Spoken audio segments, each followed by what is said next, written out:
Hi. My specific purpose of this paper is to persuade my audience to visit Washington, D.C. Central idea. I visited Washington, D.C. 2 years ago with my family and had an awesome time, and I encourage others to visit. Hello, my name is John McCloskey. I'm a student at Aiken Tech, and this is my persuasive speech video about why you should visit Washington, D.C. 2 years ago, I went on a vacation to Washington, D.C. with my family, and I had a great time. Washington, D.C. is a very beautiful place. It's also where countless museums are with artifacts from all over the world. Around late spring to early summer, thousands of fireflies come out around sunset. Getting to Washington, D.C. by airplane doesn't take long. It should take around 2 hours, and you get to spend quality time with your family. While you're in D.C., getting around is very easy if you rent one of the many electric scooters that are available all around the city. So I just discussed getting to and around Washington, D.C., but now I'll talk about the museums around Washington, D.C. There are over 115 museums around the city.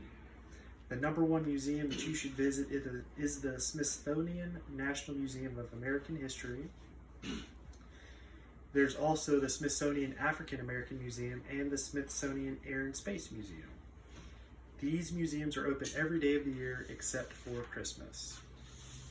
One of the big reasons people like to visit museums around the city, they are free. Around 55 different museums are free to visit, and these days, where everything costs an arm and a leg, it's nice to do something without breaking the bank. So I just discussed how you can save money and see amazing artifacts and historical wonders. Next, I'll be discussing travel in and around Washington, D.C. While in D.C., there are plenty of ways to get around the city. They have public transportation buses, subway systems, Uber, cabs, but my favorite was the electric scooters.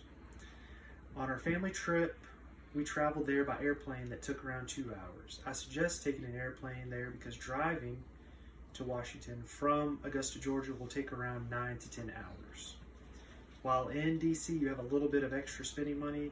All it takes is an app on your phone, and you can find the scooters that are all over the city on sidewalks, and within seconds, you'll be off. So I just talked about the ways of traveling into and around Washington, D.C. Now I'll be talking about the beauty of it. One of the things I've never heard talked about D.C. was how beautiful it was, from monuments like the Lincoln Memorial to buildings like the White House.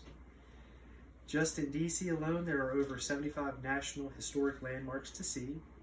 The Lincoln Memorial, U.S. Capitol, the White House, Library of Congress are just a couple of the things to see that are huge structures that are awesome. If you happen to go around late May to the end of June when the sun is setting, you'll see thousands of fireflies near the Lincoln Memorial and Washington Monument. So I just discussed how there's natural and architectural beauty in D.C. Now I'll sum it up in my conclusion.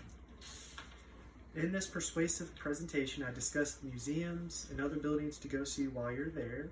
I also discussed the ways to get into and around the Capitol. In my opinion, there are many different places you can travel to on vacations. However, being able to go to a historically significant, relatively cheap vacation area with your family, Washington, D.C. should be at the top of your list. I hope this gave you insight into what it's like to go to Washington, D.C., and next time you travel, this place should be something you should really consider visiting.